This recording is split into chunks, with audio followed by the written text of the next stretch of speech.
Hello. I wanted to make another video, reading a Wikipedia article because I still read quite a few Wikipedia articles, and sometimes I even have moments where I will wake up from this trance and there will be 20 Wikipedia tabs open and I'll be like, what was I doing? But anyways, today I will be reading the article for terminal lucidity, and I'm sure we will find out what that is if you don't know already. But it is a bit of a serious subject. Deals very heavily with topics of death, confusion, mental, degenerative disorders, and so that's just a preface.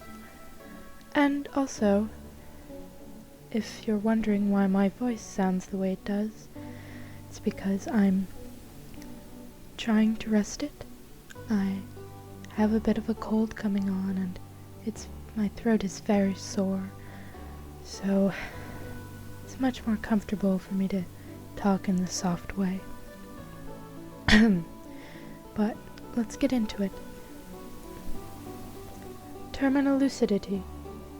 Terminal lucidity, also known as rallying, terminal rally, the rally, end-of-life experience, energy surge, the surge, or premortem surge, is an unexpected return of consciousness, mental clarity, or memory shortly before death in individuals with severe psychiatric or neurological disorders. It has been reported by physicians since the 19th century. Terminal lucidity is a narrower term than the phenomenon of paradoxical lucidity, where a return of mental clarity can occur any time, not just before death. However, as of 2025, terminal lucidity is not considered a medical term, and there is no official consensus on the identifying characteristics. It is a poorly understood phenomenon in the context of medical and psychological research, and there is no consensus on what the underlying mechanisms are. Its existence challenges the irreversibility paradigm of chronic degenerative dementias.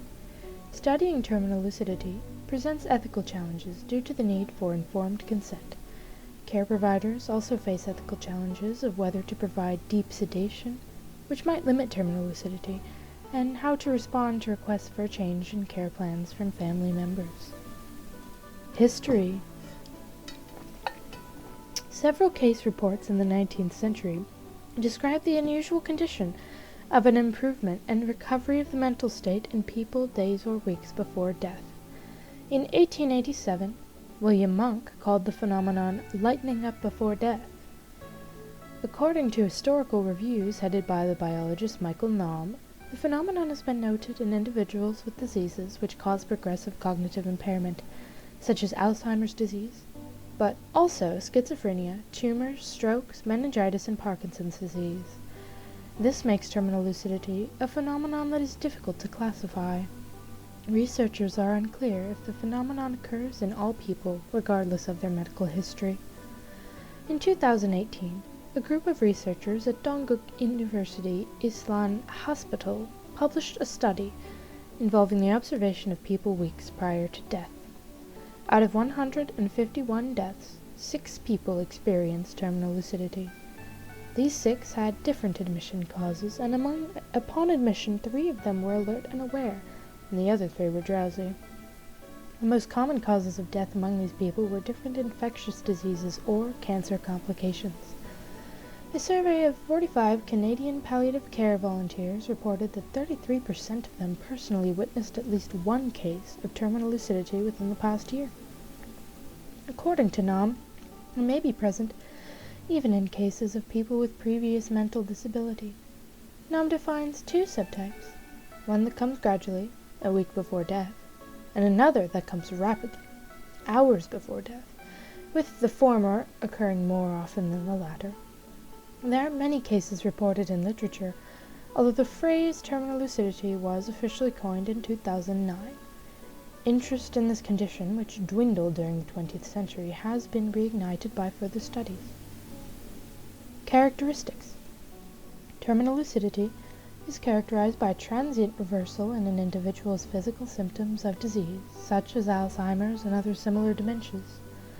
This often takes the form in sudden, unexpected, and short-term mental clarity in patients with late-stage memory disorders. For example, those who were previously nonverbal or may have limited communication abilities may regain their ability to speak. Those who experience terminal lucidity may also experience sudden recollection and recognition of people they had previously lost the ability to identify. During terminal lucidity, cognitive and memory abilities function differently than those of unaffected individuals. Terminal lucidity commonly occurs in close proximity, less than 6 months, to the death of the patient experiencing it. However, there are also occurrences in which the patient survives for longer, which are more widely referred to as paradoxical lucidity as opposed to terminal. Similarly to paradoxical lucidity, research in 2020 screened for paradoxical lucidity, a general term for unexpected remissions in dementias, independent of whether the person died shortly thereafter. The research found that in only 6% of the paradoxical lucidity cases did the person live longer than a week, and stated that it is a primarily death-related phenomenon. A 2021 systematic review attempted to define the parameters of paradoxical lucidity and recommended 3 criteria. The person must present with a neurological condition, the condition must be considered irreversible, and the condition hinders normal verbal or behavioral capabilities. These stipulations are not static and are subject to change. For instance, the second criterion states the condition must be considered irreversible, but as new research emerges and more insight is gained on previously poorly understood mechanisms involving the brain, it may be discovered that what was initially assumed to be permanent is actually reversible. Paradoxical lucidity is considered a challenge to the irreversibility paradigm of chronic degenerative dementias. The similarities between paradoxical and terminal lucidity may suggest a shared common mechanism. Having a thorough understanding of both types of phenomenon can facilitate researchers in advancing the scope of their study. Possible mechanisms. All proposed mechanisms should be considered as anecdotal evidence and hypothetical, because there are no neuroscientific studies of terminal lucidity. However, near-death experiences, a related concept to terminal lucidity, can provide insight into possible mechanisms. Near-death experiences have been reported worldwide, independent of culture, by people who unexpectedly recovered from life-threatening injury, or by individuals who escaped a potentially fatal situation. People have described their near-death experience as, quote, an out-of-body experience, sense of unity with nature, apparent memory of a previous life, etc. Near-death experiences are similar to terminal lucidity because they both occur just before death. There is little research on the mechanism of near-death experiences because it is hard to determine who will experience them. ACE reports have found that there is a sudden increase in brain electrical activity that is normally associated with consciousness in people who are dying due to critical illness, even though this electrical abnormality could just be cell membrane losing activity because of lack of oxygen. It is possible that the surge of neurophysiological activity before death is related to terminal lucidity. Timeline. A study reviewing existing case reports, mostly from physicians during the 19th century, found that 84% of people who have moments of mental clarity before dying usually die within a week, and 43% of them die within 24 hours. A 2020 study in Europe and the United States that surveyed healthcare providers of people who have severe memory problems discovered that these moments of mental clarity lasted up to 24 hours in 87% of cases, and 79% of those cases involved people who could communicate clearly and coherently. About 66% of patients died within 2 days of experiencing mental clarity. Early research. The earliest attempt at explanation was issued by Benjamin Rush in 1812. which hypothesized that a reawakening could be due to a nervous excitation caused by pain or fever, or because of dead blood vessels, released by a leakage of water in the brain chambers. In 1826, Carl Friedrich Burdach, a physiologist and anatomist, focused on the anatomy of the brains of people who died and experienced this phenomenon. He noticed changes in their brains. For example, there was blood outflow within the brain, presence of an unusual fluid filling the brain, increase in the size of the brain, or softening in some parts of the brain. In 1839, Johannes Friedrich, a physician, reviewed multiple case reports of people who experienced terminal lucidity. He proposed that the factors causing impairments and brain dysfunctions may be reversed shortly before death, because some studies showed that people who have water in their brains, the hydrocephalus, will have less water before they die. He suggested that this could be induced by fever, but none of the terminal lucidity cases included high fever or deteriorated brain tissues. Current research. In 2009, McLeod reached conclusions based on his own observations rather than witness statements which the majority of other case studies used. Out of 100 deaths that happened in hospice, 6 cases experienced terminal lucidity, which lasted 12 hours, and the people died 48 hours later. Benzodiazepines, medications to decrease arousal, and antiemetics, medications to ease nausea and vomiting, were used, but their doses did not exceed the recommended maximum, although a high dose of an opioid was used in one case. McLeod was not able to find any predictors or causes of terminal lucidity, but he suggested that terminal lucidity was more common in the past, because in modern pharmacology there are guidelines and recommendations for medication usage. For example, doctors in the past did not have a dosage limit for opioids, and did not have the medications to ease nausea and vomiting. In 2018, the U.S. National Institute on Aging announced 2 funding opportunities in order to encourage scientists to advance national science of lucidity. Of these funded studies, a lab at New York University was awarded a 5-year grant in 2020 for their proposal to measure the actual brain activity, record audio and video, and have caregivers keep diaries, making it the first in-depth study focusing on lucidity in dementia patients.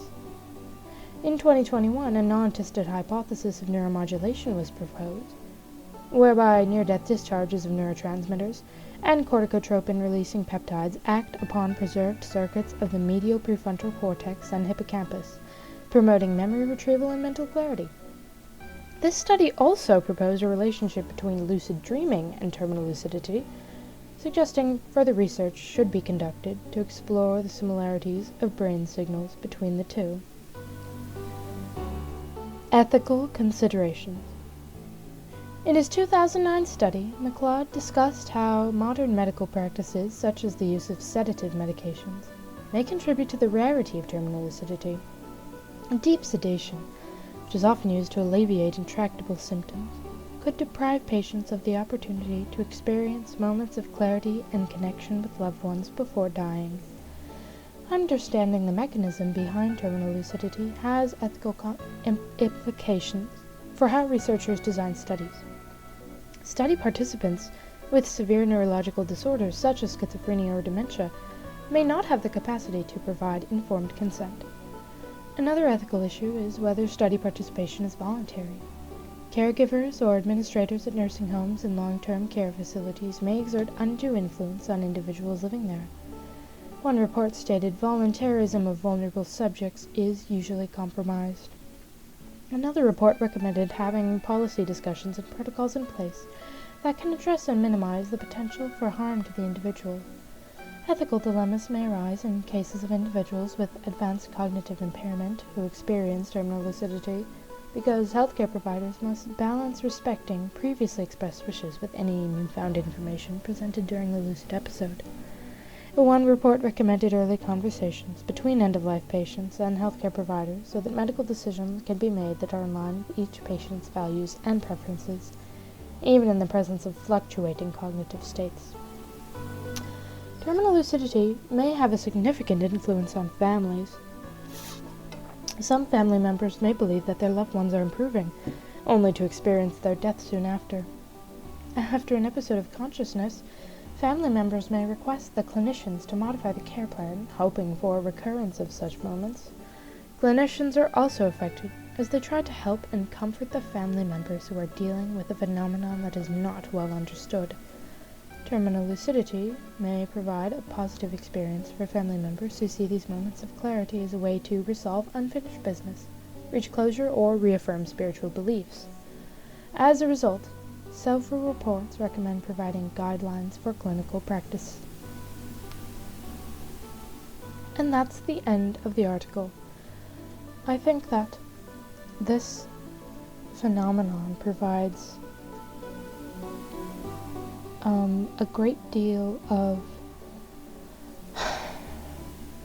subject matter to focus on in personal reflection and growth and development, because death is an inevitable occurrence, and we do not still fully understand what goes on in the brain during death or in the moments before death. So I feel like this phenomenon is really something that one could use to, well, either comfort them or simply find something interesting about death, because a lot of fear can come from the unknown, and the more information one wishes to gather about something, the more they can really know it. And so I feel as if fear could potentially decrease with someone being invested in topics of neuroscience such as this. And overall, I just think it's very interesting. And yes, that's that's pretty much it. I really hope my voice feels better soon. But until then, keep swallowing honey cough drops and something else. Well, I hope you enjoyed the art as well. I'll see you next time. Goodbye.